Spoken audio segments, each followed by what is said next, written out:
Thank God it's Friday. Monday's a brand new start. Wednesday, you're halfway home, and Thursday, the weekend's not far. Saturday and Sunday, you hang with your friends. What can you say about Tuesday? Nothing, not a damn thing. Tuesday bites, Tuesday sucks, Tuesday blows, go away.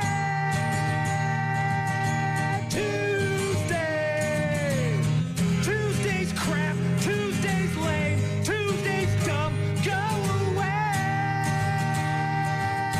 Tuesday, Saturday and Sunday, you hang with your friends. But what can you say about Tuesday? Car wash. Nothing. Going to be up near 47 today for a high. Looks like 37 tomorrow, partly cloudy both days, and then sunshine returns on Thursday with a high in the low 50s. So car wash today, maybe again on Thursday, maybe every day this week. Yeah, kind of ending January with this mild winter week, really a thaw, if you will. But then Monday 18, so don't get too used to it. We're heading into February. That's March, isn't it? In like a lion or whatever? No, February, and should be much cooler by the beginning of next week. But this week, a very mild kind of midwinter reprieve. We got Grant Bilse of the Wisco Sports Show joining us after 8 o'clock this morning. Let you know what's new on New Release Tuesday. Also, check in your closets for something that might have some value. Doubt it, but okay. You never know. Never know. That's all right. Bad news, happy music later on as well. We'll get to our daily check-ins. We actually got a text last night at about 6:15. This is from Sam in Chippewa Falls. Said, I thought I'd catch you guys before your show tomorrow morning, which is my Monday. He drives for FedEx Tuesday through Saturday. Says, in Chippewa Falls, love your show. Thank you. Says, so I don't listen on Monday. By the way, I love Brian's Seinfeld references. They don't go unnoticed. Greatest show ever. Before I ramble on, I'm watching Beer Fest, and I remember Brian saying he didn't think it was funny that Landfill had a brother, Gil, that came around after his death and continued his legacy. This opinion has always bothered me because Brian and I are on the same page comically on just about everything. Why don't you like Kevin Heffernan continuing in the movie? I don't know if Sam's listening right now. I have no problem with Kevin Heffernan or his character, Landfill. The death thing it wasn't funny to me, and it made no sense.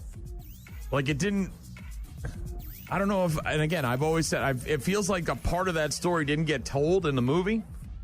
Like, it just was a joke that I didn't get. I didn't make. But you can like it. I mean. Oh, I'm not. Hey, yeah, do you, man? I love the movie. It's great. But they could have just kept Landfill alive and it would have been just as fine. It didn't do anything for me, like him dying and then he's got a twin brother. I literally didn't respond to it. He wants you to like that part. I get it. But not all jokes are winners. Right, Gene? That is correct. Amen. Thank you, though, Sam. I appreciate it. Drive safe. Yeah, very safe. On your route today. Probably a little bit... easier to get in on the truck. A little bit lighter nowadays after the holidays are over. Not so many big boxes. We've got some Sleep Theory and Motley Crue coming up in just a bit. Rock Mornings with Brian and Gene. More from Brian and Gene is coming up. Thanks again to Sam from Chippewa Falls who texted in. If you want to get in touch with us, find our contact info online at rockmornings.com. You can also register to win contests like Workforce Wednesday, which is tomorrow. Your shot at freebies from the Sweet Stop and Sandwich Shop in Preston, Minnesota. Hung out with Brenda and Mike for a little while this weekend at the Riverfront Revolt. Good to see them. Also, you can register to win date night. A winner in Eau Claire, a winner in La Crosse, each and every Friday. Speaking of Friday, yes, Doc going to join us for the first racing report of the season this Friday, just after 8 o'clock. NASCAR. So it's back, baby. It's back. Also on the website, rockmornings.com, you can listen live, and you can check out the daily podcast. If you haven't given it a a like or a subscribe yet, please do so. President Trump yesterday signing a handful of executive orders, including 2 that banned radical gender ideology and diversity, equity, and inclusion initiatives from all branches of the U.S. military. Trump stated that both orders, titled Prioritizing Military Excellence and Readiness and Restoring America's Fighting Force, should be in the process of being implemented by the Defense Secretary Pete Hegseth and the new Secretary of Homeland Security within 30 days. Under the Restoring America's Fighting Force, Trump says that DEI programs have undermined leadership, merit, and unit cohesion, thereby eroding lethality and force readiness, and have violated Americans' consciences by engaging in invidious race and sex discrimination. I haven't said that one. So yeah, there's that. Instructors hired to teach at military academies will also be carefully reviewed to ensure alignment with this order. But Trump's signing a whole bunch of stuff in his first week in office. Meanwhile, Selena Gomez is making the news, I'm sure you saw, as Trump follows through on his campaign promise to deport people living in the U.S. without legal status. Selena Gomez wanted to make it about her. I don't know. I watched the video. It feels phony baloney. Anytime celebrities do this crap, though, it just is sort of like, why? When we had COVID and they did what did they do? The John Lennon, Gal Gadot, and all these stupid celebrities sang Imagine by John Lennon. Like, it was like, oh, thank you for saving us, celebrities. Appreciate it. Remember that? Yeah. Well, this is similar. She went on, I think it was Instagram yesterday, crying about the deportations, and then got hammered on the internet by people and took the video down. Only people are getting attacked. The children. I don't understand. I'm so sorry. I wish I could do something, but I can't. I don't know what to do. Yeah, I don't know. Anytime you have the camera in front of you and you're sitting there and you're crying and it's like you're a celebrity, it's like, come on, man. At least that's how I feel.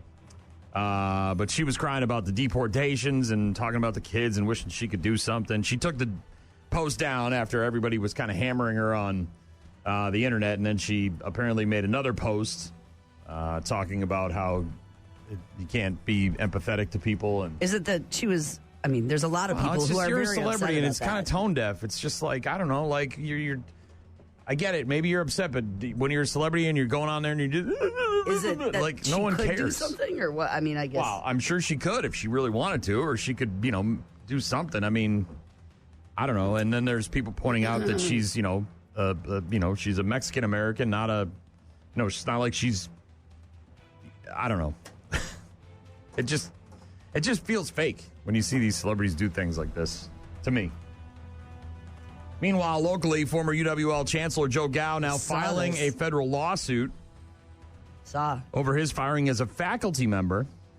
So I don't think that he's trying to get his job back as a chancellor, but there was obviously a bunch of meetings and discussions about whether they were going to keep him on staff, because he had announced before all the stuff came out last year that he was going to retire but stay on as a teacher. Yes. A member of the faculty.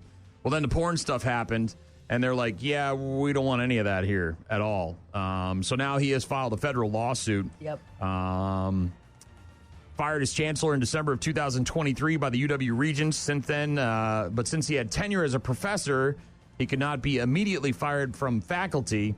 A hearing held in Onalaska last summer on whether Gao could continue on campus as a communications professor. A unanimous vote by the board for his dismissal happened in September. In this new lawsuit, Gao seeks to be reinstated to that faculty position, also wants compensation for lost wages and other damages, argues that his firing from the faculty violated his free speech rights under the Constitution, and that the videos and books the couple produced were not obscene or illegal. Well, so federally he filed yesterday on the day that the students come back. It was chosen to be that day on purpose. Yeah, symbolic. Okay. Good luck, buddy. I like when all this stuff happens, it doesn't matter who you are or what job. Like if this happened to me, right?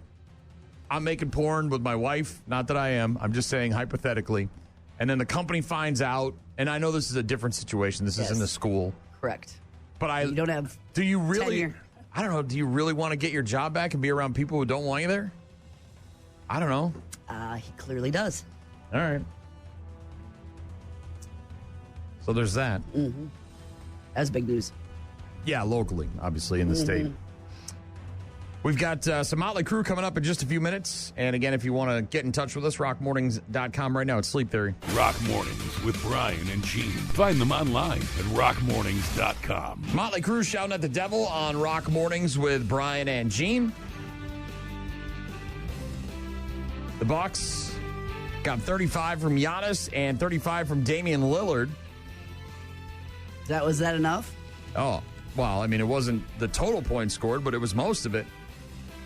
125-110 win over the Utah Jazz last night in Utah. Their road trip continues 2 nights in Portland against the Trailblazers. That's a 9 p.m. tip. That game, by the way, on TNT and True TV. Elsewhere in the NBA, the association, Jimmy Butler has been suspended again by the Miami Heat. This time he left practice and they said, "You're suspended." Jimmy Butler suspended without pay for an indefinite period of time after the disgruntled star walked out of practice on Monday.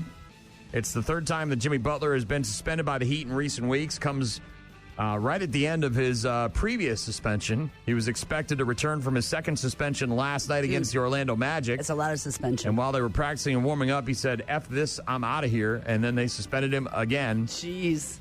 The Heat said the latest suspension will last at least 5 games, which will take the suspension all the way through the NBA's trade deadline, which is February 6th. They got to get a deal done for this guy, get him out of there.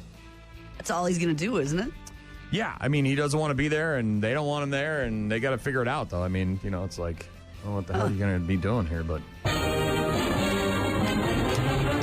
the Badger men's basketball team, even after their loss to UCLA last week, moved up 1 spot in the AP Top 25 poll from number 18 to number 17, and they moved up 2 spots in the coaches poll from 19 to 17. So now the 17th ranked Wisconsin Badgers men's basketball team will be at Maryland tomorrow night at 6 o'clock. That game will be on the Big Ten Network.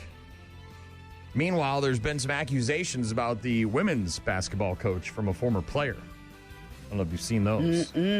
Yeah, just, dealing with mental health issues and all sorts of other stuff. And so of course, the school is taking these accusations seriously and is going to investigate. But, yeah, the women's basketball coach now getting accused. Under the microscope? Yeah, a little bit. The Raiders, we talked about this last week. The Raiders, they hired Pete Carroll to be their new head coach. And during his introductory press conference yesterday with the team and members of the news media and all that stuff, former Seattle Seahawks player who played under Pete Carroll, Marshawn Lynch, decided to show up and cause a ruckus. With our guys, I know that we have a good draw for people from out of town. There you go. That's what I'm talking about. Hey, Mark, settle down a little bit. Marshawn Lynch shows up and yells out, "Raiders!" Interrupts Pete's press conference for a little bit there. He handled it all in stride. And a car hit and injured several pedestrians and a crowd of people that were leaving the Philadelphia Eagles playoff game on Sunday. Driver in custody. The collision did not immediately appear to be intentional. The victims did not suffer any life-threatening injuries. According to the news reports that were coming out of Philadelphia, the car struck the large crowd near the historic city center area around 9:30 after the NFC Championship game at the Link. And, several people injured in that accident, plowing through a crowd. Accident, though, they're saying, versus... That's what I read. I haven't seen any news reports to the contrary. So we've got Bad Flower and Fame on Fire coming up in just a bit. Find us online at rockmornings.com if you want to get in touch with us.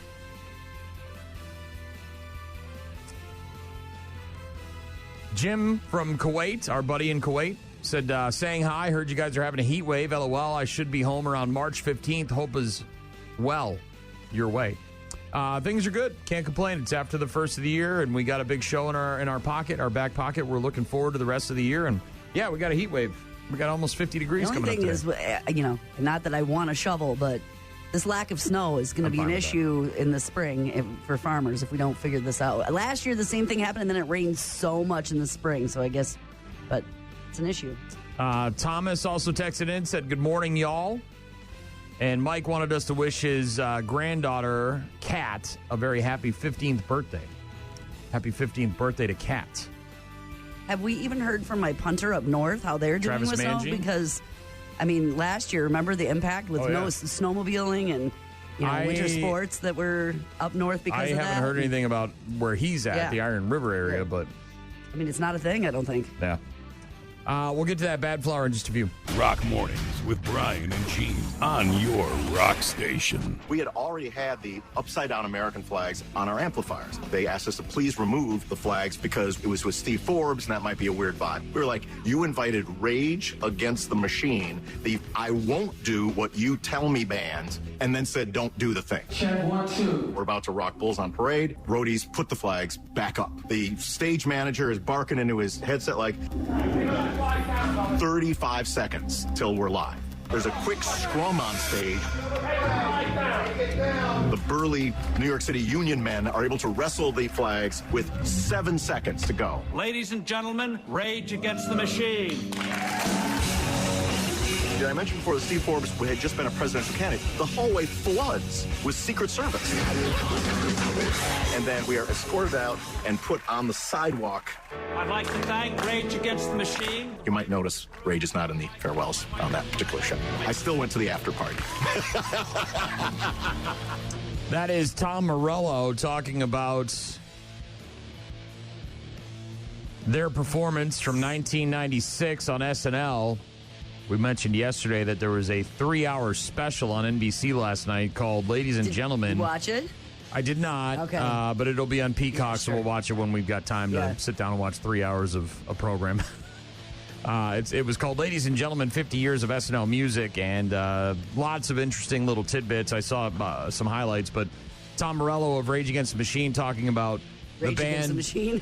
Yeah, the band appearing in 96, and apparently Steve Forbes had been a presidential candidate and was hosting the show, and they were telling them, you got to take those flags down, the upside-down flags, which was kind of their trademark back then, and yada, yada, yada. And they didn't get to go out for the casting call at the end when everyone's on stage and they're running the credits and all that stuff, but he did apparently go to the after party. So, yeah, you want rage, you're going to get rage.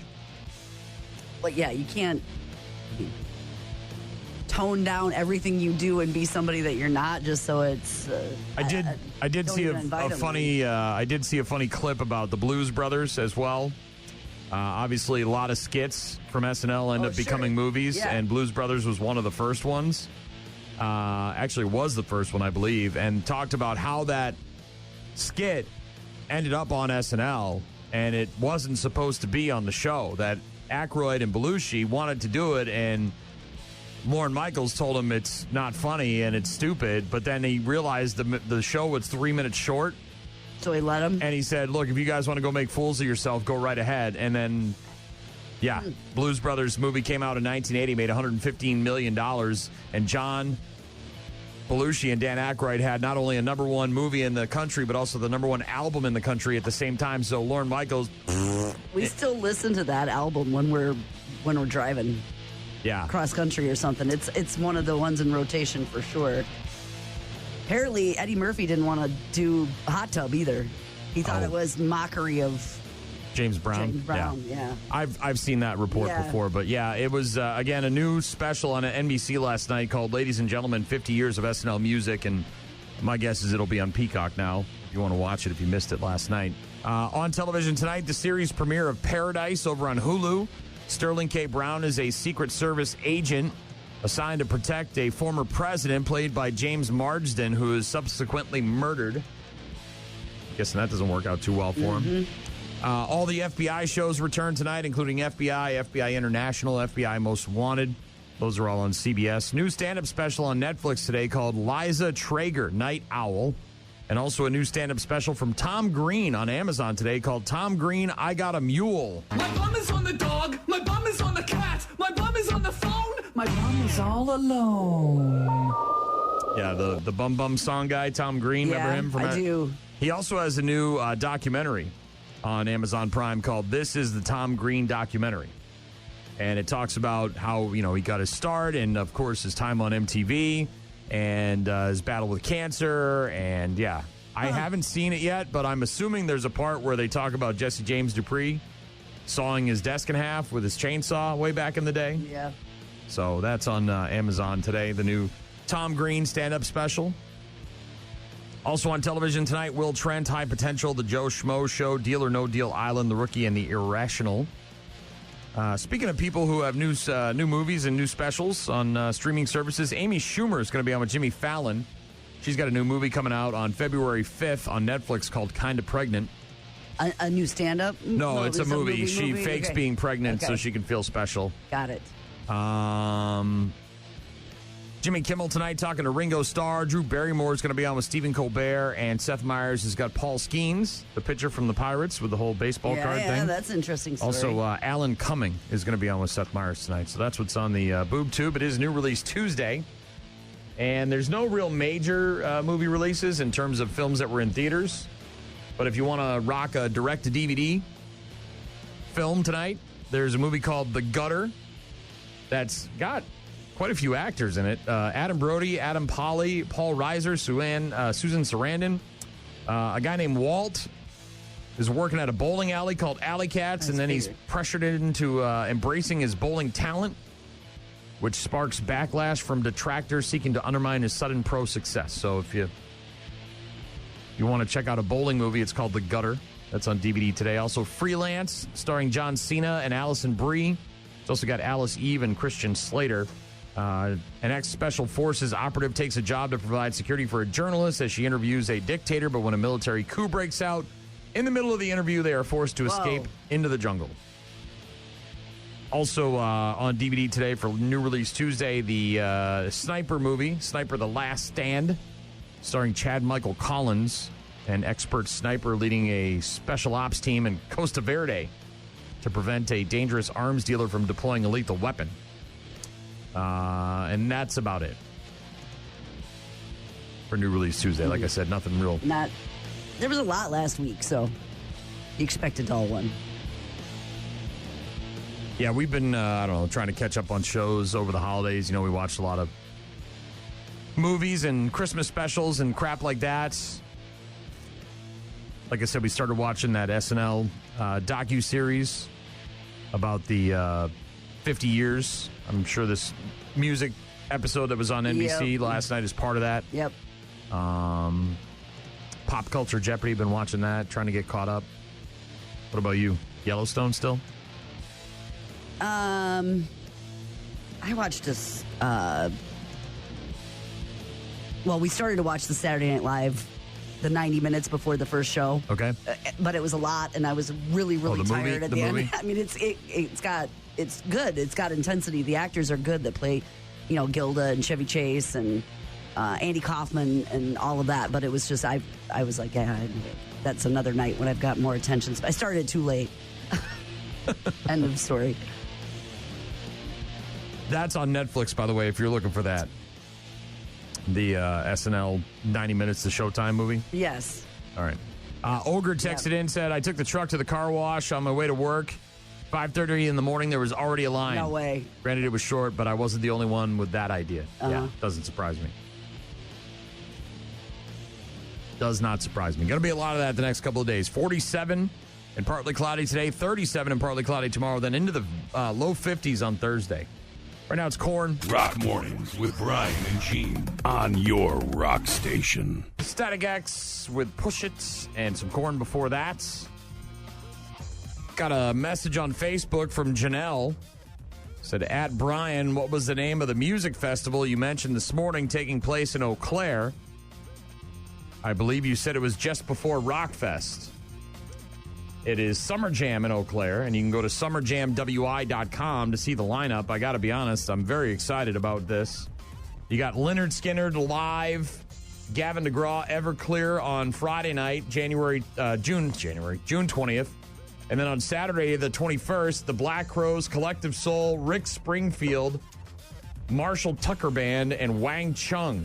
Now, I could give a rat's ass about the Marshall Tucker Band, and not really all that into Lynyrd Skynyrd either, but the rest of that lineup is pretty heavy hitting for yours truly. I'm all about that. Black Crowes and especially the Black Crowes. I saw live, and they were great. I saw them the year they reunited with the lead singer Ed at Rockfest. They played, and it was awesome. So thank you very much for the message, Janelle. Hopefully, I'll run into you up there. Sam from Chippewa Falls. I texted him back, said that I love the movie Beer Fest. I just didn't quite understand why they killed off Landfill to bring in this twin brother that just didn't seem very funny or make any sense. He's upset with you about that. But I do love the movie Beer Fest, and he says, "Great show, guys. Keep me laughing." So it's $10 for a BJ, $12 for an HJ, $15 for a ZJ. What's a ZJ? If you have to ask, big man, you can't. You just don't know. You don't know. Can't afford it. If you got to ask, big man, you can't afford it. Also got a text from Colton, who is from Lansing, and he actually texted us yesterday about the concert at the show on Friday and Saturday at the Lacrosse Center, the Riverfront Revolt. Said he got a drumstick from Memphis May Fire, and apparently his girlfriend won the autographed guitar. That's who you were talking to on the phone yesterday. That's who I called yesterday? He said, "Hey, Brian and Gene, it's Colton from Lansing. My girlfriend called me at work yesterday freaking out that she won the guitar. She said it didn't even click when she found out. If you guys recorded the call, you should put it on the radio." We did not. Gene did that from her office. I did that from my office, but yeah. Do you guys have shared ownership of this thing now, or what? How does that work when you're just a girlfriend boyfriend? Well, it's funny because she picked up the phone, which is rare in itself. Right. A lot of people don't answer the phone, especially from probably an unknown number. And so I'm like, "Hey, it's Gene, and you were at Riverfront Revolt, and you won the guitar." And it took her a while to process what was going on. Yeah, she was very excited. All right. Well, congratulations, And they Colton got the drumstick. and his girlfriend. Yeah, They got a whole little wall now. They got a display area. They got to keep those tickets and put them in like a shadow box or something. Yeah. Make a thing out of it. They could start a band almost. One They're drumstick very and a close. guitar. Yeah, they're pretty close. Audio Slave coming up in just a few minutes. Stick around. Rock Mornings with Brian and Gene. Find them online at rockmornings.com. Rest in peace, Chris Cornell. That is Audio Slave with Like a Stone. Rock Mornings with Brian and Gene. Speaking of stones, this guy was just hoping to find the stone in the engagement ring that he had on his desk that he was going to use to propose to his girlfriend when the wildfire struck and burned his house down. Yeah. I think I heard about this guy. And as they were going through the rubble of the house, he happened to go over to where the office study area was where he had his desk, thinking maybe if I could just find the stone, I can put it in another ring. Well, guess what? No way. The whole ring survived the fire and then got down on one knee right there in the rubble as he found it and said, "I'm not waiting any longer. I don't know what the hell's going to happen tomorrow, so let's get this over with." I was thinking, well, maybe the stone should survive and maybe we'll find a little stone. I was like, we're going to look over here where my desk is. I did not tell her why. We're digging around where my desk is, where you can see the desk frame. And then you pick it up and you pick up the thing and there's a little diamond. And I was on my knees and I was like, "Hey, will you marry me?" and I'm in complete PPE, zipped up with the white hood and everything. I'm crying. Yeah, she's crying. We're really hoping that Los Angeles can support Altadena in its rebuild efforts for the next couple of years and that we're able to return. As you can probably tell from the audio, they're all masked up. Right. Huh? I mean, the air quality there is still very dangerous. And you're digging through all this burnt up stuff. Right. So they're wearing, lots of protective gear, especially on their face and their head. And Brian McShay, Stephanie Rayner, Altadena spending their time sifting through the rubble of their burned out home. Couple had only moved into their home about a year ago. Then on January 7th, they were forced to evacuate. McShay said, "I'm taking Altadena Drive and heading out, and I see Eaton Canyon around 6:20, 6:30, and I'm like, oh, my God, there's a fire. The next day, I woke up from an email from our landlord saying the house is completely gone. Besides their pets, they lost everything." Oh, my gosh. As soon as he walked up, it really hit them. McShay. I'm sure. Then you see it, there's nothing there. Obviously upset, worried about the engagement ring that he had just bought. He was planning to propose to Rayner soon, but the ring was in the back of the now charred desk drawer that had burned during the fires. He was thinking, well, maybe the stone can survive and maybe we'll find a little stone. I thought the ring was going to completely disintegrate. And then when digging through the rubble, he was able to find it and biggity bam. Now is a good time as any. Is that right? Right now. Yeah. Couple has not yet set a wedding date. Don't know if they want to stay in Altadena either going forward. Mm-hmm. But nice little glimpse of hope amongst all the rubble there in California with all those wildfires. Mm-hmm. Awful. We've got music in a bit. What do we got? Some Magnetic from Wage War, some Stone Temple Pilots as well. And if you want something, get in touch with us, rockmornings.com. Rock Mornings with Brian and Gene. Start your day with Rock Mornings. Rock Mornings, Brian and Gene, 47 for a high today. Looks like it's going to be a pretty morning. Looks a little pink out there. It's one of those days where I don't get people looking at me funny because I'm wearing shorts in the wintertime. Going to be 52 on Thursday. Yeah, a very mild last week of January, that's for sure. So my wife's got this girl that she works with. I don't remember her name. It doesn't matter. And this girl's boyfriend or fiance or whatever goes around to estate sales and yard sales and thrift stores and searches for particular items, retro shirts and hoodies. And we're talking like 80s, 90s retro, which is extremely popular right now. Mm-hmm. And he does little pop-up shops. Yes. Where he sells these things. I think I remember the story, yes. And I went into we're talking like, you know, a Stone Cold Steve Austin shirt from back in the 90s, the Attitude Era. The real one. That's in good shape. And you may have paid $20 for it, but now it's $100, right? Because there's people that are like my age that are living through the nostalgia thing, right? And I went into a store and I was so pissed because I at one point had probably 60 to 70% of these shirts, right? There's a lot of Metallica shirts in there that I had from back in the day when I would buy a shirt every time I would go. But you move around, you get old, you get fat, you stop wearing the same stuff. You just kind of, you know, it's tough to hold on to all that stuff. So if you've got a closet full of old band T-shirts. Or brands, too, right? I mean, right. He had like Champion sweaters back in the day, Bugle Boy jeans, all that stuff that we grew up with in the 80s and 90s and stuff are making, especially the 90s now, making a comeback. Those big, gaudy NASCAR shirts that were a thing. The Big Johnson, remember Big Johnson shirts? Remember Big Johnson T-shirts? Yes. With the funny phrases? I mean, like any of that kitschy niche stuff is making a comeback. But this is specifically for band T-shirts. Okay. According to a study that took a look at music T-shirts sold on marketplace websites between December of 23 and September of 2024, these are some of the most valuable brands and bands. Okay, I'm here for it. Top of the list, Nirvana. Yeah. $279 on average for a vintage Nirvana T-shirt.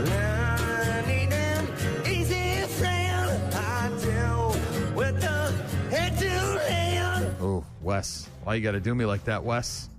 Well, think about it. They want the look, right? But these are original, and you can't get. These aren't something you can have remade and buy at a big box store. Look, there's plenty of websites that do brand new retro looking shirts. But you're talking about from the real tours, the real time that it was happening. Nirvana topping the list on average resale value of T-shirts from bands, $279. Are these all going to be people who we've lost? Red Hot Chili Peppers, number 2, $241 on average. These have to be in good shape, right? I'm guessing. Yeah. Number 3 on the list, Earth, Wind, and Fire at $235. Do you remember? Wow. I can't. Wow, if you got an Earth, Wind, and Fire shirt, bust it out. The rarity of it all, right? Yeah. I mean, I don't know. I wouldn't even know if Earth, Wind, and Fire sold T-shirts at their concerts. Did they? Well, I'm sure they must have. It wouldn't be on the list. I guess. Number 4 on the list of bands that have valuable T-shirts, according to a recent study of marketplace websites from 2023 to 2024. Outcast at number 4. $225 on average.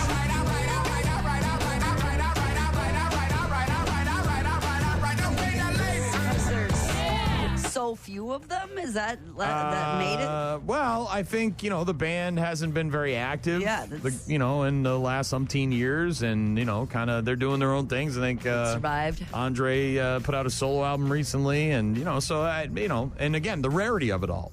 This one is no surprise. This one, I'm surprised it's this low.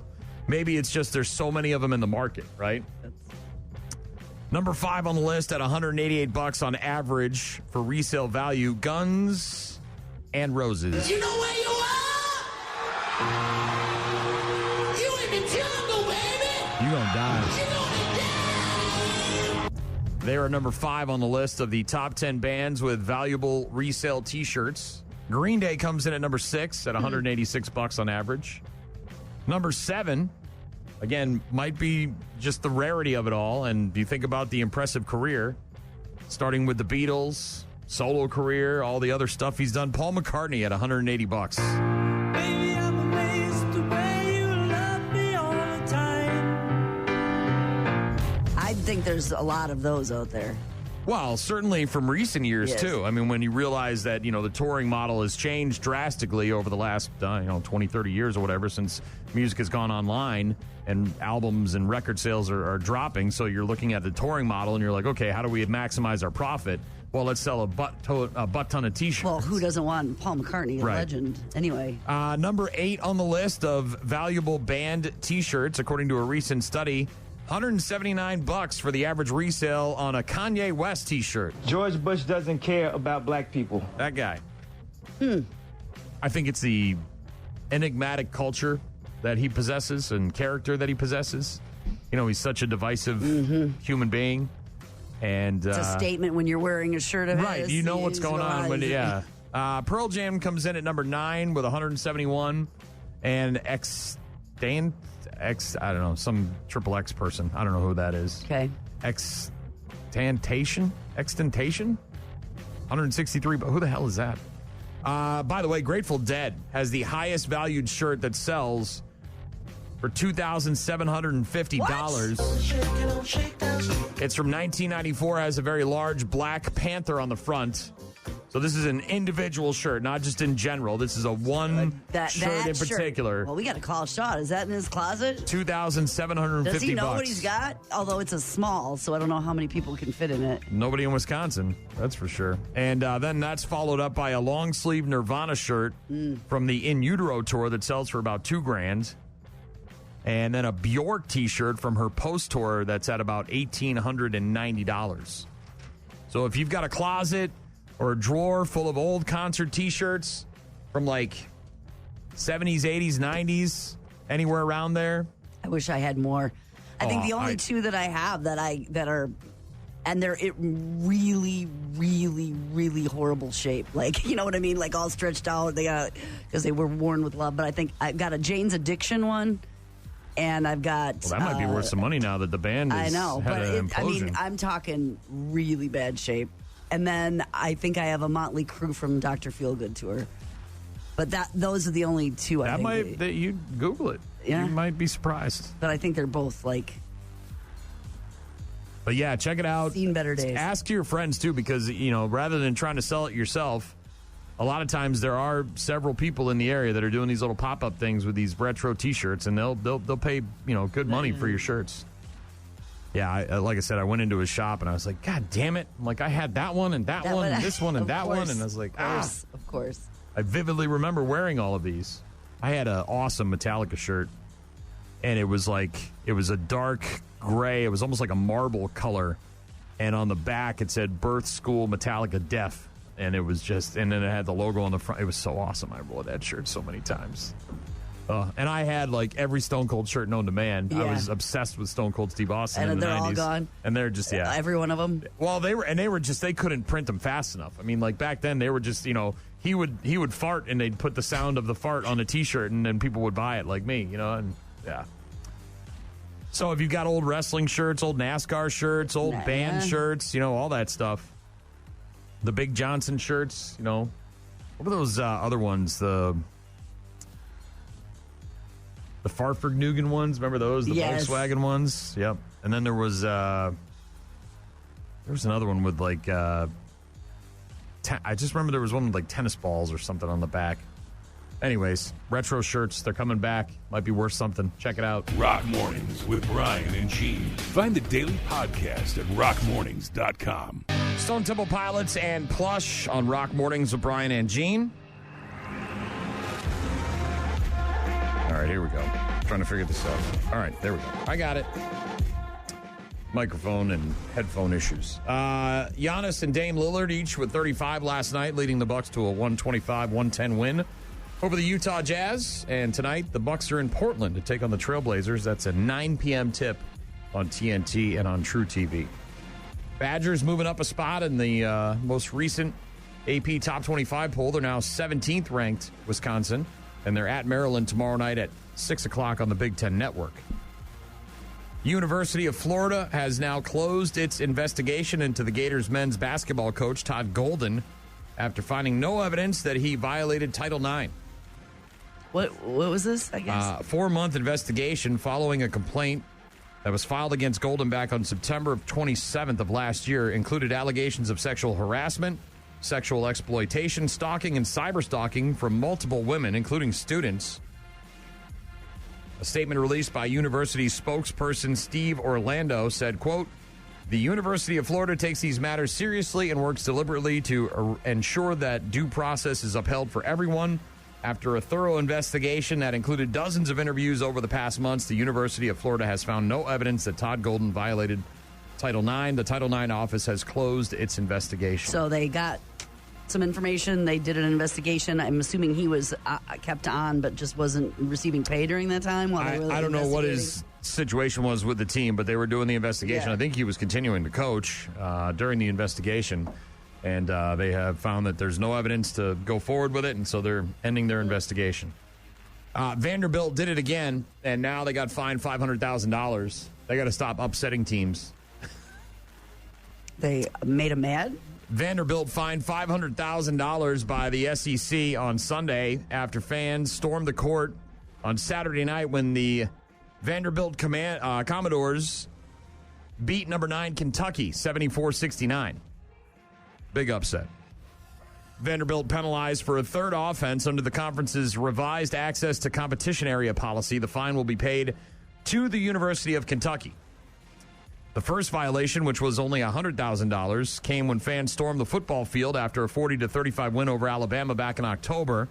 The second offense, a $250,000 fine, came a week ago when fans rushed onto the court in celebration of a win over number 6 Tennessee. So maybe we got to put Vanderbilt a little higher on the list here, and they got to stop, upsetting teams so they don't storm the court. Any additional offenses will also carry a fine of $500,000. So they've reached the maximum, and they got to try to shut it down. I know I saw video and pictures of the athletic director from Vanderbilt in the stands pleading with fans, like, don't go on the court. Please don't go on the court. And they went and just, God damn it, I got to pay this fine again. So they keep upsetting, and their fans keep storming the court, and they keep paying a check. Yeah. Stop doing that. You've got to stop doing that. At some point, they may just shut the fans out and say, look, you can't come in. We'll play the game without fans. I'm not paying these fines. F you. Right. You got to get it together, people. Or we're going to raise your tuition, $30 grand a year. We can't have this. And tragic news out of Colorado, an accident during an indoor track meet at the University of Colorado Springs resulted in the death of an audience member on Sunday. The incident took place at the Mountain Lion Fieldhouse during a club sports track and field event for high school students all across the state of Colorado. An attending spectator was struck by a thrown weight during a meet. So the hammer, the hammer throw. Yeah. Apparently went errant, and it hit somebody, and they died. News release from a news release stated that a man was struck by a thrown hammer. The meet schedule listed a weight throw as typical for indoor events. Rescue crews from the Colorado Springs Fire Department responded, provided medical care, but the man was pronounced dead at the scene. CCS Chancellor Jennifer Sobanet said in a statement, "We are heartbroken at this horrible accident, are focused on supporting all involved. The identity of the fatally injured man not released at the time." Yeah, probably a relative or uncle, dad, grandpa, of kid. athlete. It sounds like it was a grown man rather than a child, but yeah, apparently the hammer throw went bad and killed somebody. Oof. Lincoln Park in just a couple of minutes. Grant Bilse going to join us just after 8 o'clock talking Wisco sports. Get to bad news, happy music. Get to our check-ins as well. If you want to find us online, rockmornings.com. Rock Mornings with Brian and Gene. Weekdays, 6 to 9. Lincoln Park, heavy as the crown on Rock Mornings with Brian and Gene. All right. Nothing is working today. The sun is working. Well, equipment in here is just always an issue. But yeah, the sun's making its way out. Clouds in the forecast, 47 for a high. Very mild this week. January, very mild. Got a text from Ryan. Said, when I was in high school track, something similar happened at one meet we were at, but with a discus throw, and it wound up, hit the guy. The guy hit his own younger sister in the head. She did not die, but still, that thing's got to be flying at 60, 70 miles an hour. I don't know. This is Colorado. It was a tragic accident at an indoor track meet. Yeah. High school and a spectator. Yeah. Well, so the athlete who threw it, and then obviously, as we mentioned, probably a family member or friend of an athlete that was struck. So that's tragic all around. Have you been doing any kind of exercising in 2025? Do you still do yoga with your daughters? No. Do you go for walks? Yes. Without the dogs? No. Okay. So you're not doing anything extra? No. You're just doing the norm? I'm just trying to get by, Brian. Right now, I'm just trying to get by. Right? I'm doing some projects on the house, and so that's different, right? Well, add that to the list. That'll be number 9. That's what's that? 8 everyday activities that count as exercise. Okay, all right. I'm going up and down the stairs with laundry still. Bro, that's a thing. That's right up your alley. Right. Number 1 on the list, taking the stairs. No stairway. Yeah. Denied. Yeah, that's a up and down the classic one. stairs. A recent study found even 1-minute bursts of activity can get your heart rate up enough to help you live a little bit longer. Obviously, not the same as going to the gym or the Y or whatever, getting a game of hoops in, but taking those stairs. I have been doing that at Gunderson when I go to the clinic in Onalaska for my light treatments. It's on the 3rd floor. And rather than taking the elevator, which is right there by the little coffee shop, I take the stairs. And when I get up to the top of the stairs, I have to wait a minute before I check in because I can't effing breathe.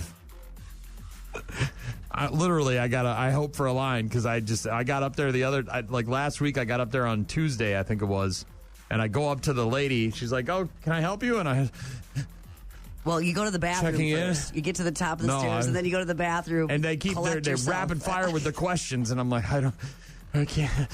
I'm trying to breathe. Light therapy. Can't we? It's like the 3rd time I've come in here. Can I just get a card or something? Stop at the restroom first. Get it together. Yeah. What's your birthday? I'm dying here. I don't think I have any more. Stairs. Take the stairs. Okay, what else That's is on number the list? 1. Gardening. Oh, yeah. Any of that stuff. Not obviously now. Right.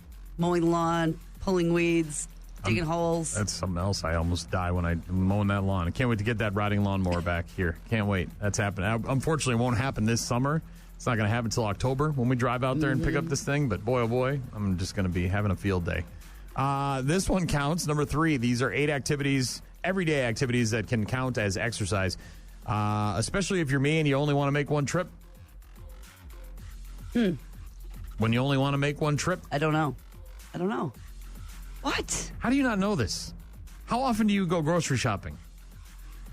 A lot. When you only want to make one trip.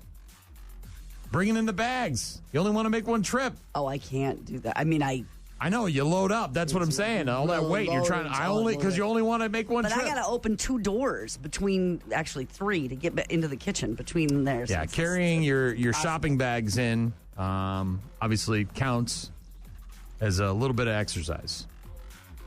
Number 4, running to catch a train or a bus. If that's something that you're doing on a regular basis. Maybe it's trying to go from the warm house to the warm car. Yeah, a little bit of a brisk walk from the house to the garage. General cleaning. So picking up stuff around the house, some mopping, some sweeping, some wiping things down, all that stuff. Don't just clean it, OxyClean it. Especially if you go deep clean, don't just clean it, OxyClean it. Pulling out the stove, scrubbing behind. As you mentioned, doing laundry, lifting, folding, muscles are all working, bringing the basket here, bringing the basket there, picking it up, bringing it downstairs. Again, sweeping, mopping, vacuuming, all that stuff counts. These are everyday activities that count as exercise, according to a new study that found even 1 minute bursts of activity can help get your heart going. And just getting up and down a lot, apparently. So just standing and then sitting, standing and then sitting, and then standing and then sitting. Do that at work. The main goal is you don't sit on your butt all day, especially as you get older. So sit for a while, stand up. Standing desks are a thing now, right? Yeah, I've had mine since COVID. In my office. But 8 everyday activities that can count as exercise if you want to feel like you're doing something, even if you're not doing something. Walking the dog. That's an everyday activity if you're a pet owner. That's on there. Yeah, I can't. Remy's a problem right now. Terrible twos are setting in. It happens. Well, and eating everything? Oh, she's eating like a horse. I mean, shoes and everything. Woodwork. Everything, yep. Everything in the yard. Table legs. Everything in the yard's coming in the house. All that stuff. She's chewing the... cords. She's been chewing the table that we've got, the coffee table. She's been chewing kind of the corner of that, so we've been trying to work on that. And but yeah, chewing all the things that she's not supposed to be chewing. She chews my wife's shoes and my wife's hat, and she chews the blankets and just anything she can get in and or around her mouth, she's chewing. So but the walking thing with her is just, I'm very concerned because Fenway, if she got off the leash, she's not going anywhere. She doesn't want to go anywhere. She wants to go back in the house. She knows where the food is. She knows where the treats are. She knows where the warm stuff is. She knows where to go. She's not interested in running away. Remy, if she gets off the leash somehow and dealing with 2 dogs in a neighborhood where there's other dogs walking around and, she's trying to get the leash down and all that stuff, what I really ideally wanted to do was get a harness rather than a collar. I mean, you have to have the collar, obviously, but the harness is nice because you get, a better grasp on the dog. And unfortunately, because she's growing so fast, it's kind of hard to buy one of these things until she reaches, the full size. So holding off on that. But the nice thing is that on Friday, Remy, our puppy, our boxer puppy, she's going in for her final round of shots, including Bordetella, and we're already planning on... So she can go to daycare? It's happening, man. Twice a week, and she's going to get hammered. She's going there, and she's staying play with other dogs effing day. Not one of these 2-3 hours. I'll pick you up when I'm done grocery shopping. No. You're going in the morning when mom goes to work, and you're getting picked up at right when it's closing. Yeah, it's going to be dark out. You're going to come home, and you're just one of those things. Yeah, our old boxer, Ali, she loved daycare, and I've told you this. She never... play with other dogs and run around. And yeah. So we're excited for that. Get her out of the house, get her some exercise. Work some of that puppy energy out of her system. Zombified now, falling in reverse. Rock Mornings with Brian and Gene. Find them online at rockmornings.com. That is Falling in Reverse with Zombified. On Rock Mornings with Brian and Gene. Got Blur coming up in a bit. Also, our good friend Grant Bilse of the Wisco Sports Show is going to join us. Talking Wisconsin sports. Talk about, obviously, the AFC and NFC championship games and the Super Bowl. Is he going down there? Yeah, I thought he said that last week. He made mention of it. I know he has gone down there in the past. Said. Lucky son of a gun. Going to the Super Bowl. Down in New Orleans. I think he's there the whole week. Kitchen nightmares leading up to the Super Bowl in New Orleans has been the last 4 or 5 weeks since it premiered. There's been episodes about restaurants down in New Orleans. Ugh, getting ready for the Super Bowl. Obviously, they were filmed earlier last year, but... I mean, I don't want the nightmare part, but I do want the Cajun part. Some of these you don't want. No, that's what I'm saying. I don't want that part, but I do want the... There was an episode where he took a a menu from one of the restaurants and killed a cockroach that was climbing up the wall of the restaurant inside with the menu. It was pretty gross. Yeah. Chris in Alabama texted in, said, every time I hear a dog chewing on something or doing something that's close to all I can think of is the movie Turner and Hooch with Tom Hanks. These are not your shoes. This is not your room. No rolling, no scratching, no licking. Yeah, big-ass dog. Thankfully, the dog is not a big-ass dog. I will say she's getting the bathroom down pretty well. She's going to the door, pawing at the door to go out. Part of the problem is that you open the door, she goes outside, then she sits right there in front of the door as you close it and looks inside, and then she decides to pee right there in front of the door sometimes. Not every time, but sometimes. It's outside. It is nice that it's outside, but then there's pee or frozen pee right there in front of the door, and everybody's walking through it, and it's like, oh my God. And I had a carpet there for a while, like a little, mat or a rug or whatever to wipe your feet off when you come in, and I had to move that because I thought maybe she's just peeing on it because it's become a habit. Maybe she'll go over to the yard, and it's not. It's just she wants to pee where she wants to pee. Uh-huh. But my wife and I, again, thankfully, it's outside, not in the house. We had a visiting dog since last Friday staying with us. Crazy ass dog. Yeah, well, and her and Junie bonded and they were playing and it was great. But Junie's a backdoor bell gal. We have bells hanging on the door, and that's how she was trained because husband works from home and can't always hear a scratch at the back door or sitting back there. Well, this dog was also a bell dog. So, ding-a-ling-a-ding-a-ling-a-ding-a-ling, the two of them just constantly ringing those bells. And I don't think it was to go to the bathroom. It was just to go outside and be stupid together. I think I'm going to buy a remote control vehicle, like a outdoor truck. You know what I mean? Put a treat on it. I don't think you need a treat. I think the dog would chase. So when I go outside to pick up dog poop in the backyard, I do a grid walk because our yard is so big. Rather than trying to hunt for it everywhere, I walk this way, turn around and come back, zigzag, zigzag. And it's just easier to pick up the poop because it happens to be everywhere, all over the yard. And the dog just goes crazy, running, just in laps, doing circles around me, right? Coming at me, going around, going in. So my thought is that if I've got a remote control vehicle and I put it out there with the dog, she'll either run away from it or chase it and help us to work off some of that puppy energy. Mm-hmm. I'm thinking about that. Because right now she's starting to figure out that there's squirrels and birds and other things in the backyard that she can chase after, but they disappear quickly, whether it's up a tree or into the neighbor's yard or whatever. So, yeah, all the things. Sunshine this morning, a high of 47 today, partly cloudy later on, then in the mid to upper 30s tomorrow. Looks like low 50s on Thursday. We'll get to that Blur in a bit, and Grant Bilse from the Wisco Sports Show will join us. Rock Mornings with Brian and Gene. Weekdays from 6 a.m. until 9 a.m. Rock Mornings with Brian and Gene, Blur, and Song 2. Ariel Winter, 27, played Alex Dunphy in Modern Family. Mm-hmm. Has she done anything since? Other than maybe in a commercial or two? But not that I'm aware of. I don't remember seeing her in any shows or movies or anything like that. Will Poulter is 32. He played Kenny in We're the Millers. I seen a rainbow yesterday, but too many storms have come and gone, leaving a trace of not one God-given me. Spider bit my balls. Is it bad? Is it bad? I just rewatched that the other day. Yeah. I don't know why. I was just looking for something to put on in the background. Will Poulter, 32. We're the Millers. A bunch of other stuff, obviously. Elijah Wood is 44. You know him better as Mr. Frodo from the Hobbit movies. Come on, Mr. Frodo. You can do it. I can't carry it for you. But I can carry you.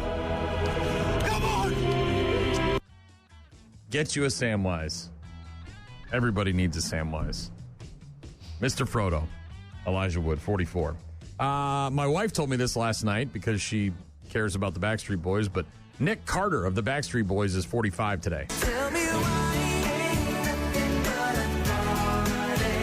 That's enough of that. That's enough of that. Yeah. Jared Montague is 48. He is the drummer for Taproot, who's going to be at Rockfest this summer. I saw that. That's kind of cool. Yeah, I'm looking forward to that. Jared Montague. the drummer for Taproot. 48 today.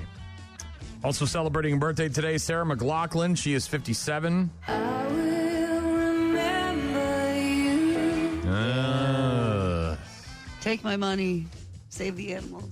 Ugh. Freezing ass dogs and cats with eye glaucoma and all sorts of crap. And like, God damn it. Sarah McLachlan, 57.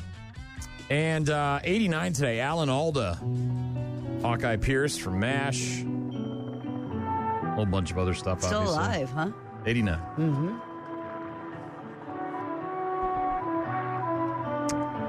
Also, on this day, January 28th, way back in 1878. What do you think happened on this day in 1878, Gene? I don't. 147 years ago. I have no idea. The very first telephone switchboard went online in New Haven, Connecticut. There were 21 subscribers and one operator who would answer the phone with, "Ahoy, hoy." Come away with me, Barnabas. But I am a simple farmer. My life is here. In the field. Ahoy, hoy, Alexander Grant Bilse here. No, my number is 1. 2. You must want 2. 2, I say.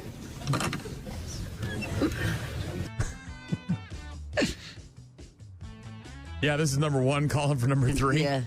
Shared lines. Yeah. It's where you have to reconnect all the wires, move the wires. Excuse me, around. I'm using the phone right now. 40 years ago today, 1985, the greatest night in pop occurred after the American Music Awards when Stevie Wonder and Bruce Springsteen and Michael Jackson and Hall & Oates and Kenny Rogers and Sting and Dan Aykroyd and Bob Dylan all got together and sang "We Are the World." You know love is all we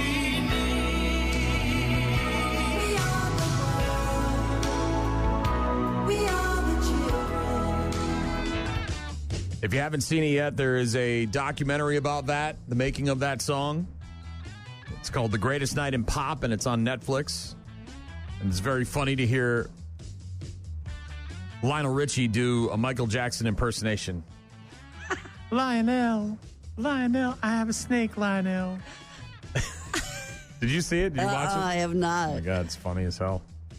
Yeah, it's Lionel Richie, obviously, and several others talking about the making of and how it all came together. We Are the World, and Geldof and all that stuff, and getting everybody together in the same place because celebrities are busy and they don't have time for all that crap. So they had to wait till the American Music Awards, and everybody was going to be in the same city waiting to get an award or watch the awards or whatever. And that's when they could record and it. And they had to all, together. and they had to all go in there, and Paul Simon's getting sandwiches, Billy Joel was going to get sandwiches and wasn't there, and of course, we all remember watching the video. Bob Dylan had no idea what the hell was going on. And they brought in, Sheila E. They put them all in the same room. Well, they tried to get Prince, and so they brought Sheila E. in thinking that her presence was going to get Prince to show up, and that didn't work out. And then they, it was just what was it, Waylon Jennings, I think, the guy who sang the Dukes, he left because he's like, I don't want to be part of this crap. I think they kind of lied to him to get him there, and then when he figured out what the hell was going on, he's like, I'm out of here. Yeah, 1985, We Are the World. And on this day in 1986, 39 years ago today, a day that many of us are around my age will never forget because, especially where I'm from in New Hampshire, they wheeled the TV in, and we were very excited that a teacher from New Hampshire was going into space, and then the friggin' spaceship exploded. Space Shuttle Challenger. Liftoff from a freezing cold Florida to the cheers of the young students of the first ever U.S. teacher astronaut. Moments later, full throttle and point of highest stress. A massive explosion. The cheering stops. The horror sinks in. Mm-hmm. 7 Americans with the highest hopes. $1 billion worth of the highest technology. Gone in seconds. The worst disaster in the U.S. space program ever. Yeah, that was in every classroom, in every either cafeteria or gymnasium or classroom. They brought and you watched it live. Fourth grade. Then they said, "Okay, well let's go do something else." You see the thing today. go like this, and you're like, "Is it supposed to do that?" Because you didn't really know, because you're 10. You know what I mean? I was 10, and you're just sitting there watching it, and everybody was excited, and we had Kristen McCall of Day at school and all that crap, and and then it goes like that, and you're like, "Is that supposed?" And then they shut the TV off, and okay, get out your books. Let's do something now else. it's like they bring in grief counselors. Back then, they're like, "All right, let's go back to math." You know? Yeah. All 7 crew members killed 73 seconds after liftoff, including the flight commander, Dick Scobie.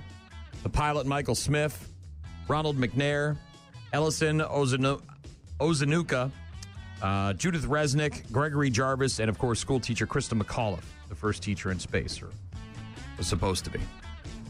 There you go. Stuff that happened on January 28th, along with some birthdays. We'll get to Grant Bilse of the Wisco Sports Show next. Rock Mornings with Brian and Gene.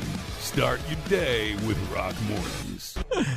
Oh, man. Why am I laughing, Gene? Why is it so funny to me? Why? A grown man can't function. He can function. This is Grant. Hi, Grant. Hello. Grant Bilse, host of the Wisco Sports Show, joining us each and every Tuesday just after 8 o'clock, talking about Wisconsin sports and all sorts of other things. And I just found out that you don't control your own destiny because your girlfriend has your calendar. Is that correct? Well, no. Gene was asking me about something that maybe we could do on Brewers opening day, and I can't give her a 100% because we have a wedding in March, and I can't remember when it is. And the flyer's on my fridge at home. If I was in my kitchen, I could tell you. But the master calendar, I don't possess that. Yeah, who possesses the master calendar, Grant? His woman. Yes. She has the activities. Does she have anything else of yours in her purse, maybe? No, don't act like those two are the same things. I'm organized in lots of ways. Don't act like I can't function. I'm functioning right now. I'm talking to you.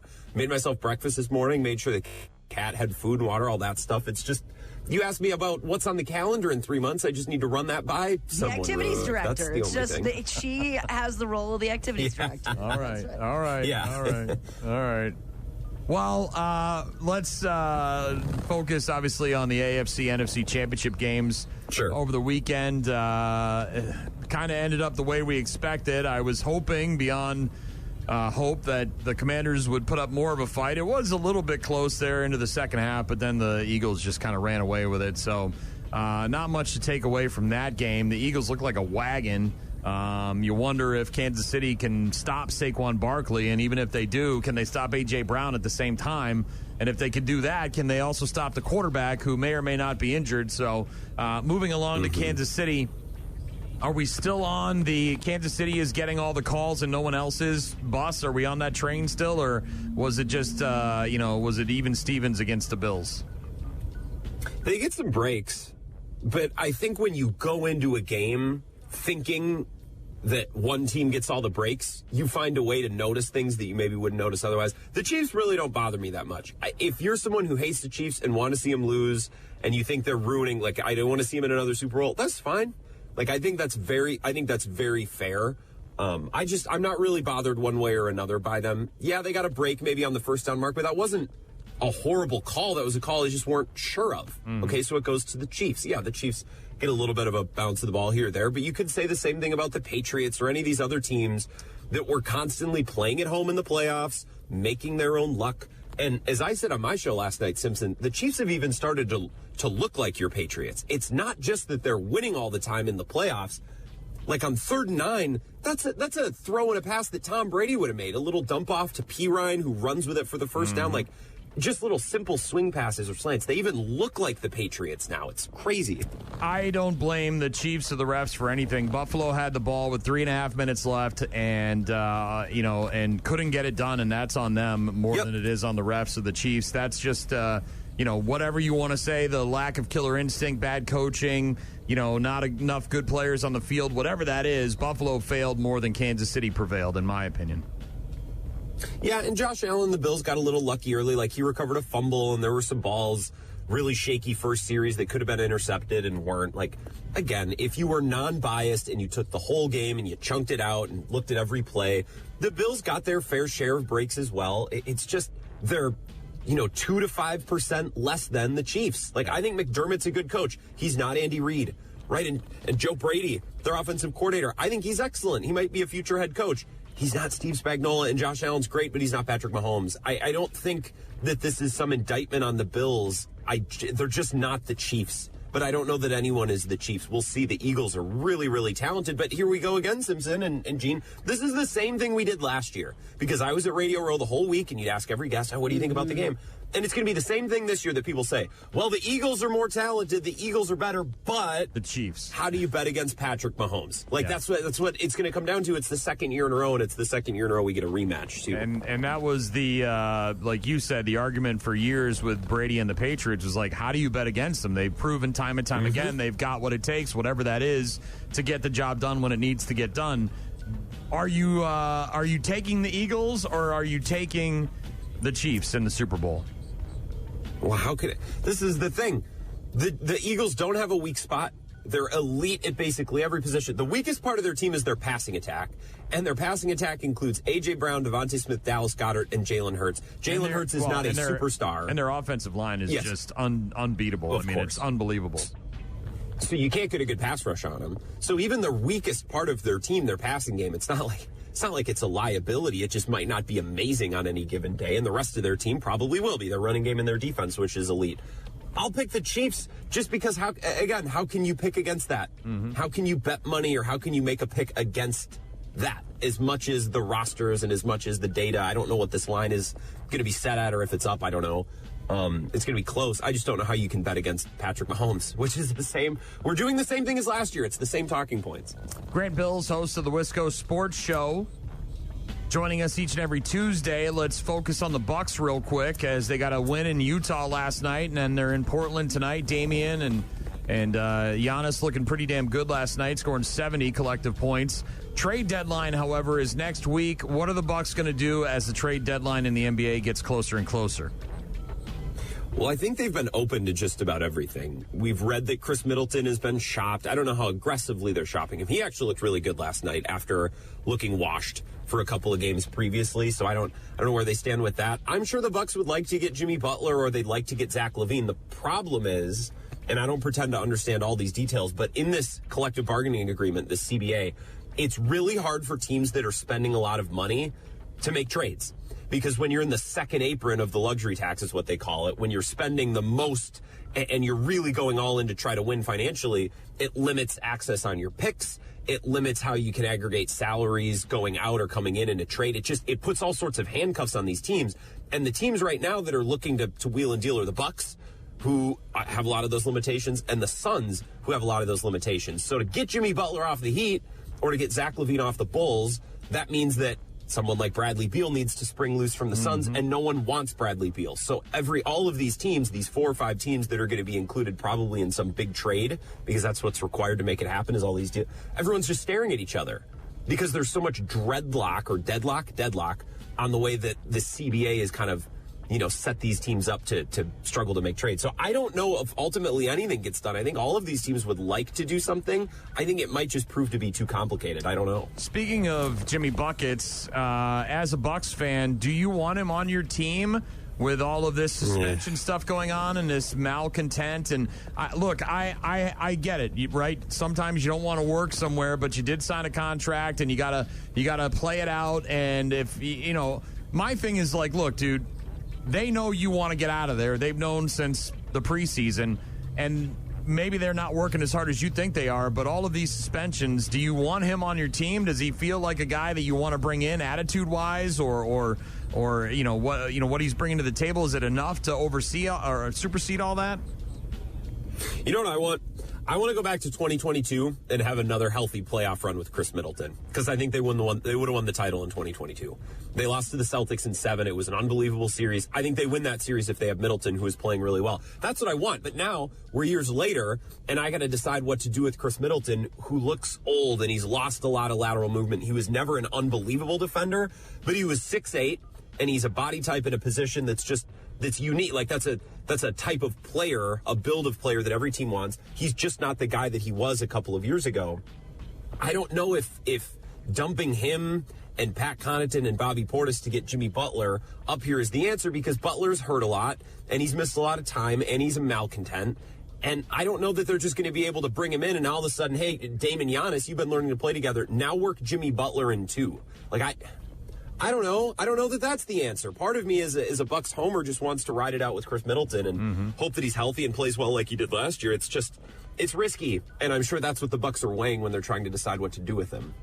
Grant Bilse, host of the Wisco Sports Show, joining us on the phone every Tuesday. Let's shift to baseball as we get ready for the Brew Crew season without Bob Uecker. What are they going to do in the booth? I know they've been, bringing along the other guy for years now. Are they going to add a second voice to the booth, or is there someone on the come up, or what's going on there? Yes, my phone has been ringing off the hook. I just haven't been able to give them an answer because, yes, I don't have my calendar, so I can't tell them when I can meet. I need to wait for her to get back with my personal schedule. I don't know what they're going to do. Lane Grindle and Jeff Levering are both great. Yes, and they've been there for years, haven't they? I mean, they're just Levering's been there. I guess I wouldn't have guessed how long he'd been there. He's been there a lot longer than most people would think, right? We've been enjoying him as kind of a number 2 to Uecker. Or maybe a number 1 when they go on the road and Uecker can't travel. The thing is Levering's been doing a lot of TV because Brian Anderson hasn't been doing as much. So who is left? Lane Grindle's nice. Josh Mauer is there. He's an option who's called a lot of games too. I don't know if necessarily they'll need to add someone or not. I kind of just think it depends on how many games Jeff Levering is going to be asked to kick from the radio booth to the TV booth. That'll probably be the factor, I would bet. But I don't know. And I can't believe this, and this always boggles my mind, too, as a person who is not from Wisconsin originally, moved here in 2003, and I've done a number of bus trips to Lambeau Field. I've been to Lambeau, I don't know, probably 24 times, maybe, somewhere around there in the last 22 years that I've lived here. And every time that I host a bus trip or every time that I'm around people that are actual Packer fans, they say to me they've never been to Lambeau before, and I find that befuddling. And yet here on the phone earlier before we got on the air, you admitted out loud that you have never been to a Brewer home opener. Is that correct?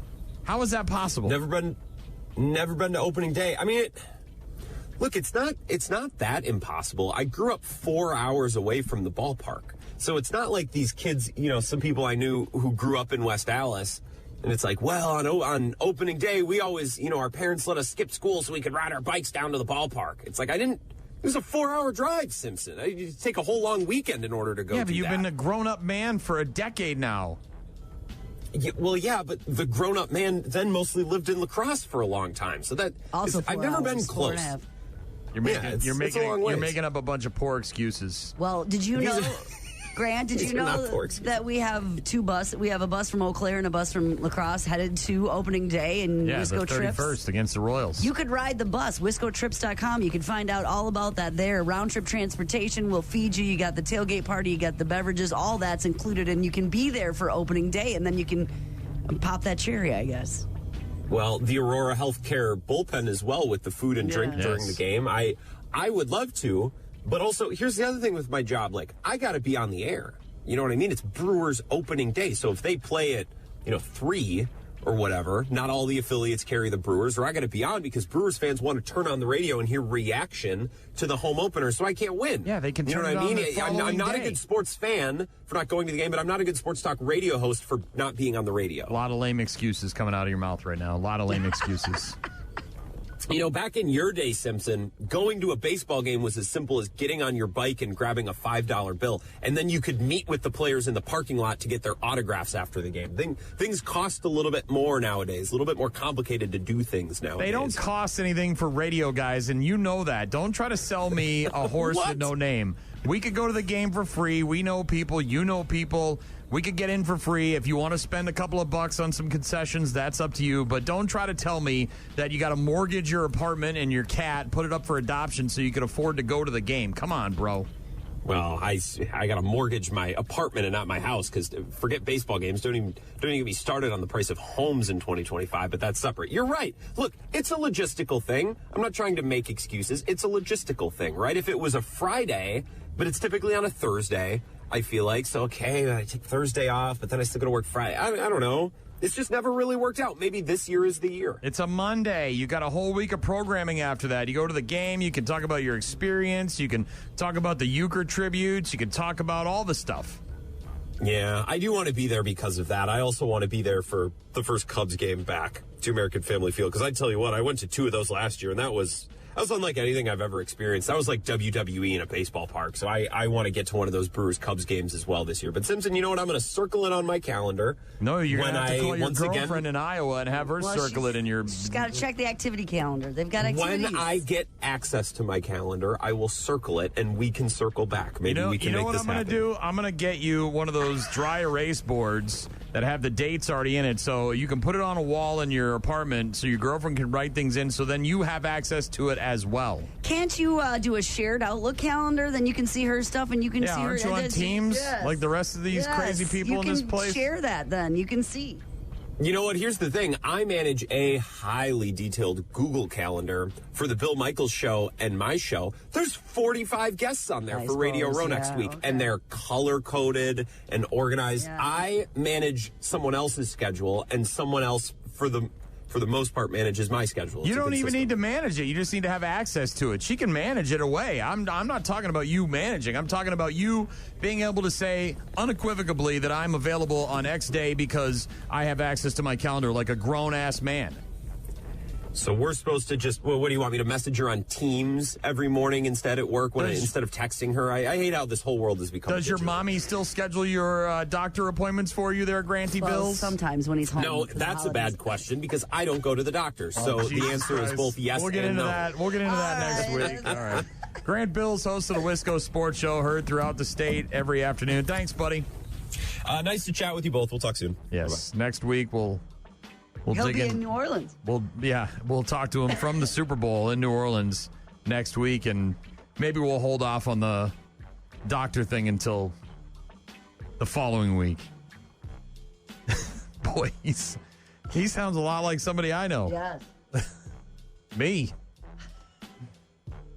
All right. Bad News, Happy Music is coming up. Some Dirty Honey on the way as well. Rock Mornings with Brian and Gene. Find the daily podcast at rockmornings.com. We're about to enter a beautiful, exciting, wonderful new world. A cockroach living in your nostril. Now that's just nasty. Add in some haven't pooped for 30 days. Poop is raining from the ceilings. Poop. And sprinkle in some hashtag Florida Man for flavor. Florida Man. Florida Man. Florida Man. Florida Man. Florida Man. Florida Man. Florida Man quits his Burger King job, steals all of their chicken nuggets. It's bad news. Bad news. With happy music. Let's rock. Oh, where to go with this one? Okay. I think they were selling tiger poop or lion poop. Like turned into jewels? No, to put into your garden to like keep predators away. Right? Remember we had that story a few years ago? Well, I know that's you could buy like poop from a zoo, and because if you got some animal that's rummaging around your garden or whatever. I know you can do that with dogs, but this is because it's from a bigger, more vicious animal. It's going to be more scary, is it? Yeah, well, along the lines of excrement and waste from a large zoo animal, there's a zoo now in China, in Beijing, that has started selling tiger urine as a cure for arthritis. What do tigers dream of when they take a little tiger snooze? They dream of peeing in bottles and selling them for like $7 American. The Yan... I can't even with these names. There's a zoo in China's Sichuan province that has started selling bottled tiger urine as a cure for arthritis. It's got medicinal qualities? 250-gram bottles of medicinal tiger urine from Siberian tigers for 50 yuan, which equals out to about $7 American. The product claims to have therapeutic effects on conditions like rheumatoid arthritis, sprains, and muscle pain. Yeah, but you got to mix it with wine and then apply it with ginger slices. That sounds like some hocus pocus stuff. You're mixing it with wine so you can drink it? The recommended application involves mixing the urine with white wine and then applying it to the affected area with ginger slices. Alternatively, it can be consumed orally, although users are advised to stop if they experience any allergic reactions. According to the zoo staff, the urine is collected from basins under the tigers urinate after the tigers urinate, but it remains unclear whether it undergoes any disinfection process before being sold. You're just getting it straight from the tap. You got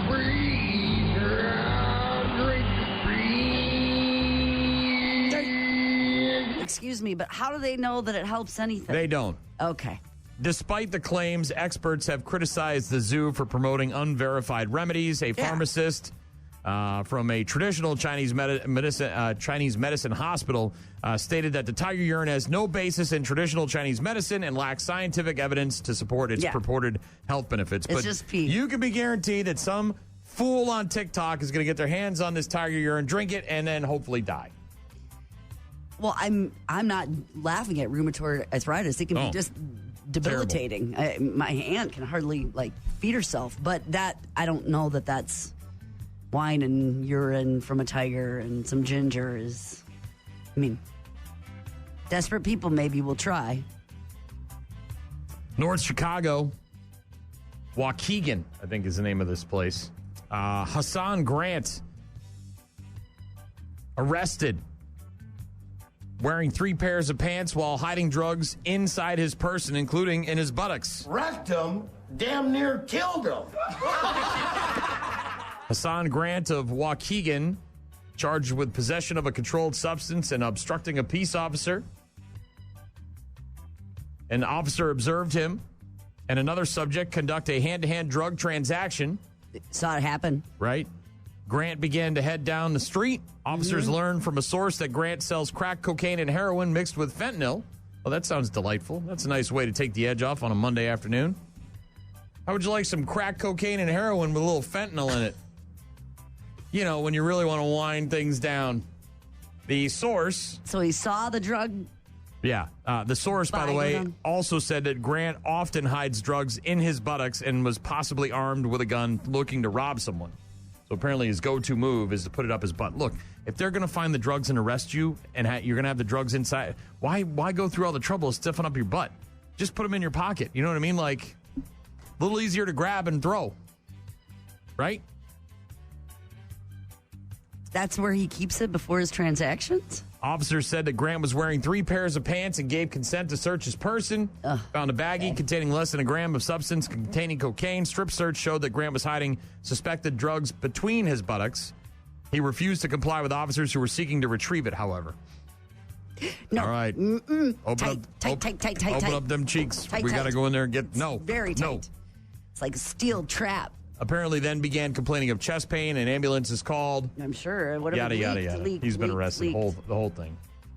Again, a little mix of cocaine, crack cocaine, heroin, and fentanyl. That's delightful. Speaking of narcotics, a hashtag Florida deputy arrested after he tried to smuggle some drugs onto a cruise ship by hiding them in a bag of Skittles. Mr. Mello, you were arrested for trafficking in ecstasy or MDMA? I was trying to smuggle MDMA in Skittles bags onto a cruise ship. For the last 6 years, Francisco. Yes. That's fun to say. Francisco.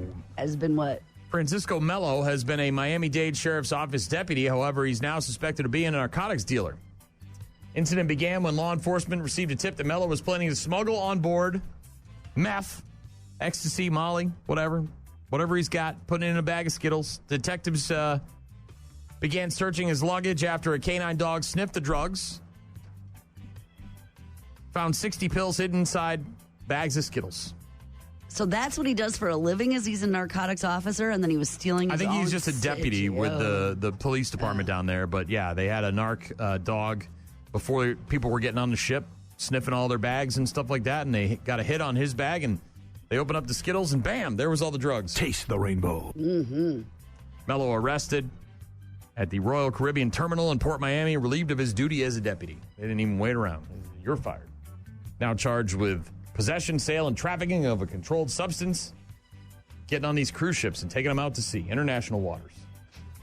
No? Is that what he's doing? I don't know what he's doing. This one, I didn't really have a problem with this story, and I honestly, at first when I saw the headline, I kind of questioned why it's such a big deal, but then I saw the age of the child, and then I was like, okay, that's why. Because I've seen a lot of these videos. You know, especially when it snows in places where you don't get snow very often, Texas, Alabama. Yeah. And you got kids, especially young kids. Experience. You take them out there, you throw them in the snowbank. Yeah. Much like throwing your kid in the pool in the summertime, right? It's fun. As long as you're there and you're supervising.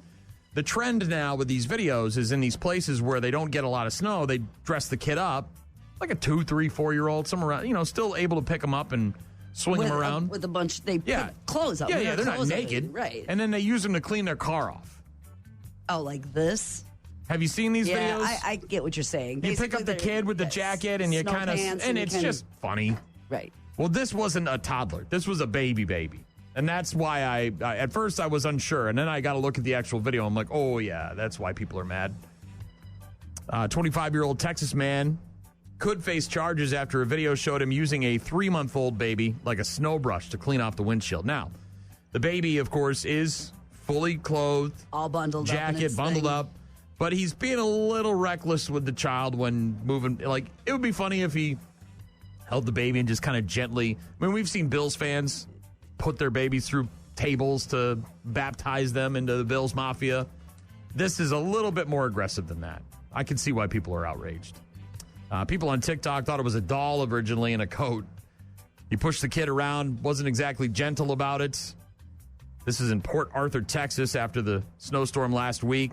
Doesn't get a lot of snow, so he was obviously trying to be funny or go viral. Well, he's going viral now in the news.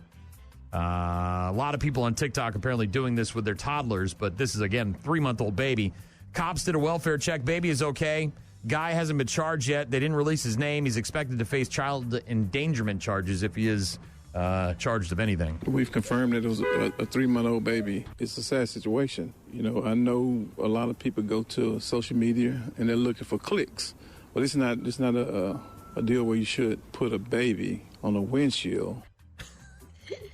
We got to say that. I think if he had been a little more gentle, I think that's the problem. The video looks a little bit like he's just roughhousing him a little bit. Not just like he was actually trying to clean the car off with the baby as opposed to make a funny video. You know what I mean? Watch the video. You'll know what I'm saying. I'm trying to get there. Yeah. You'll know what I'm saying. Again, you pick up a toddler, they're used to it. They're bendy, right? They're flexible. They get dropped on their heads all the time. Baby, though, little aggressive, right? Just a little bit too much. Really going for it there. Yeah. Yeah. I can see why people would get upset. Yeah. Right? Like, you'd come home and see your husband doing that. You'd be like, what the hell are you doing? A little bit back and forth too quickly with his little too quick. Head. Yeah, a little too quick. That's all I'm saying.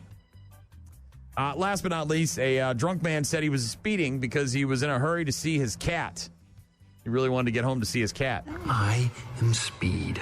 28-year-old man in Connecticut named Logan something Mirmazaffari, Mirmozaffari. Sure. Pulled over after cops spotted him speeding down the highway at more than 130 miles per hour. And he said, my kitty's been home alone. I really got to get home to my cat. Cat in the wall. That's what he said? When they talked to him, it wasn't clear. It was clear that he'd been drinking. He was slurring his speech. Eyes were glassy, reeked of alcohol. He failed a sobriety test. And then they arrested him, and then the cop asked him why he was speeding. He said he was rushing home to see his cat. Smelly cat, what are they feeding you? Everybody! Smelly cat, it's not your fault. Nobody's feeding him if he doesn't get home. That's the problem. The cat's starving. There's no indication that there was anything wrong with the cat. It sounds like he just was excited to get home and see his cat. But maybe it had been a few hours, and the cat needed to go out or go. Cat, no, it's probably self-contained. Yeah, I mean, you can go for a couple of days, and the cat will be all right. God, I miss him when I'm not there. I will say I felt like a really bad cat owner the other day. Uh-oh. So we got the gate. I told you about the gate. To keep the puppy from going downstairs so the cat has some space. Right. So we bought a gate, or I bought a gate, and I installed it. And it's one of those ones with the you don't put it in, you don't install it. You just it's got the extending sides or whatever. Yeah. And so the door opens and closes, and it's metal or whatever. And then there's a little door in the bottom for the cat. Well, when we first put it in, Remy was still small enough that Remy could go through the little cat door, which was a real pain in the ass. Well, now Remy has outgrown that, thankfully. But I don't know what happened one night, but we went to bed, and Cricket will not, Cricket's the cat, he will not jump over, for some reason, even though I know he will not jump over the gate into the kitchen from the top step. But he will use the little door? But he does use the little door. And we must have gone to bed and left him upstairs where he doesn't have any food and he doesn't have a bathroom. There is a water dish upstairs for the dogs, but his food and his bathroom are downstairs, his litter box. So all night long, the stupid cat is upstairs and the little door was shut, and I felt so bad. I got up and I'm like, oh my God, Cricky, and he meow, meow, meow, meow. And he's freaking out. And I'm like, I'm sorry, buddy, I'm sorry. Stupid cat. He was rushing home. Just jump over the stupid thing, though. You know what I mean? Like, he can jump. He jumps up on all sorts of stuff. But The counters. Is it the top of the staircase? So it's from the top of the step to the kitchen floor. I don't know why he's got he doesn't have enough launch space or something. I don't know what his deal is. Rushing home to see his cat at 130 miles an hour. Look, if they don't want you to drive 130 miles an hour, they shouldn't make the cars go 130 miles an hour. I mean, plain and simple, right? You want to stop people from speeding, don't change the speed limits, change the cars. Make them go 55, and that's it. I don't want that. I'm just saying that that's what you really want to do. Bad news, happy music on Rock Mornings with Brian and Gene. We'll get to our daily check-ins after Jet. Rock Mornings with Brian and Gene. Weekdays, 6 to 9. Call. Hello? Email. I tried emailing you. Text. So many ways to check in with us. Check. We rely on you guys for traffic updates, requests, and all sorts of other stuff. Check this out. Rockmornings.com. Visit the website for all of our contact info. Email from Doug said, thanks for playing Godsmack yesterday. My rotator cuff has been repaired. I apologize in advance for emailing the show too much over the next few months during recovery. The oxycodone is working. I bet it is. And I said, just go to the bar and get drunk like a normal human being. No. And you won't text me so much. We're not doing that. Got a message on Facebook from your punter, Travis Mangine. He wanted to hear some Pantera. Did he answer our question? I don't think he was listening, but I asked him, what's the snow situation up there this year? I haven't heard back from him yet. So, Travis, if you're hearing me, and check your Facebook and respond, please. Another Travis texted in. Oh, man, Grant. I knew this was going to not work out well for him. Is this the calendar? Said, I lived 8 hours away at one point, still did an opening day. What a Nancy. Oh. I don't get it. Like, I am a diehard, in my DNA, Red Sox fan. It has been there since the day I was born. I can't imagine never going to an opening day game. I 4 hours. I live 4 hours away. You're a sports guy too. Like, you're a sports caster. You've lived in the state. It's your team. That boggles my mind. Same with the Packer fans who've never been to Lambeau. It's like, bro, you love your team so much. I mean, like, you name your kids after them. You buy stocks. I mean, that don't count for anything. You get nothing. You get to claim you're an owner, and then you've never been to the field. What are you doing? And I get it, it's expensive, but like that thing's been there for a long time. You've never been to one game? Well, Grant is youngish. No, he's 30. He's 30. It'd be different if he was like early 20s and just out of college, right? But even then, you're like, come on, bro. You've never been to one game when the Brewers have been good for the last 15 years. Like, they've had a good run here for the last 15. Ever since I've been here, they've been got star players. Right, and they've been competitive. Lineup. I don't get it. For me, it's more of the fact that he's a sports guy, right? It'd be different if he was just, a guy living in Wisconsin and like the Brewers, but. Lance said, tell him to do his podcast from the game. That's easy. Yeah, it's not a podcast. It's a live radio show. But, yeah, I don't know. Do it from the game. And, again, it's on a Monday. So you go on Monday, and you get the experience, and then you get a whole week of programming out of it. It boggles the mind. It really does. That he's never been to a Brewer home opener. Let's see. What else do we got? Ogre said he loves my idea of the remote control truck for the backyard. To try to get some of the energy of the puppy out? Yep. If she'll follow it. Otherwise, you just have I guess. I think she will. She's very interested in things. All sorts of stuff. Yeah. Ryan, we were talking about the hammer throw that killed somebody in Colorado at an indoor track and field meet. Terrible. Ryan said when he was in high school track, something similar happened. Somebody got hit with a discus. It hit the guy's younger sister in the head. She did not die, thankfully. Corbin let me know that Triple X Stace, whatever that guy, rapper, died in 2018, apparently shot when being robbed. I still don't know how to pronounce his name, but... Oh, the T-shirt? Yeah. Values. And thanks again to Sam in Chippewa Falls, who texted in last night about Beerfest and Seinfeld and listen to the show. And he's a FedEx driver. FedEx driver, Tuesday through Saturday. So today's his Monday. And thank you, Sam, for listening. Drive safe. And I have no problem with the movie Beerfest. I just don't find the landfill twin brother story part of it. I don't get it. Just have landfill be there the whole time. It makes no sense. To me, at least. Yeah. Thanks for all the correspondence. Have a great rest of your... What day is it? Tuesday? Tuesday. We'll talk to you tomorrow.